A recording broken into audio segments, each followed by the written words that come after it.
पुलवामा आक्रमण पर भारत नहीं बड़ कार्यानुष्ठान। पाक अधिकृत काश्मीर बा पीओके उपरे होइछि विमान आक्रमण, जेउथिरे 300 रु अधिक आतंकवादी मृत्यु होइछि। ए संपर्क में वैदेशिक सचिव प्रेसमिट करी सूचना दैछन्ति। पुलवामा परे भी आहुरी अधिक आक्रमणर आशंका रहिथिला। जैश ए मोहम्मद जिहादी और फिदाइन गोष्ठी पुणी थरे भारतीय जवान उपरे आक्रमण पई चलाइथिले प्रस्तुति। तेणु आतंकवादी शिविर गुड़ी ध्वंस पई रातिरे ऑपरेशन होइथिला। बालाकोट अंचल रे थिबा आतंकवादी शिविर गुड़ी टार्गेट करा जाइथिला।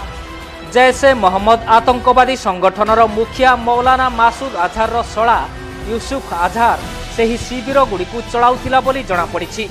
भारतीय वायुसेनार आक्रमण में बहु आतंकवादी और फिदाइन मृत्यु घटी। राति प्राय 3:30 रे वायुसेना पक्षरु एही आक्रमण करा जाइथिला।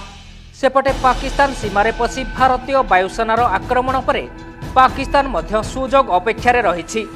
आउ भारत उपरे पालटा आक्रमण पाई पाकिस्तान गुप्तरे योजना चलाउथिबा एक सूत्ररु सूचना मिलिछि, जेउथिपाई एपटे सीमांतरे हाई अलर्ट जारी करिछि भारतीय वायुसेना। पाकिस्तान सेना कौनसी मुहूर्तरे आक्रमण करिबा आशंकारे हाई अलर्ट जारी करा जाइछि।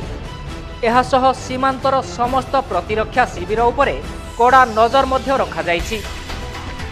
पाकिस्तान सीमावर्ती जिलागुड़िकरे हाई अलर्ट जारी करा जाइछि। पंजाब और हरियाणा रे मध्य हाई अलर्ट जारी करा जाइछि। एहा सह गुजरात रे हेबाकु थिबा डीजीपी कॉन्फ्रेंस को मध्य बातिल कर दिया जाइछि।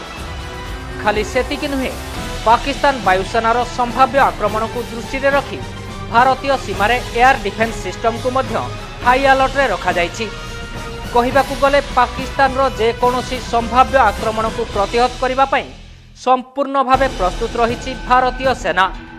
Bureau report, DTV Odia.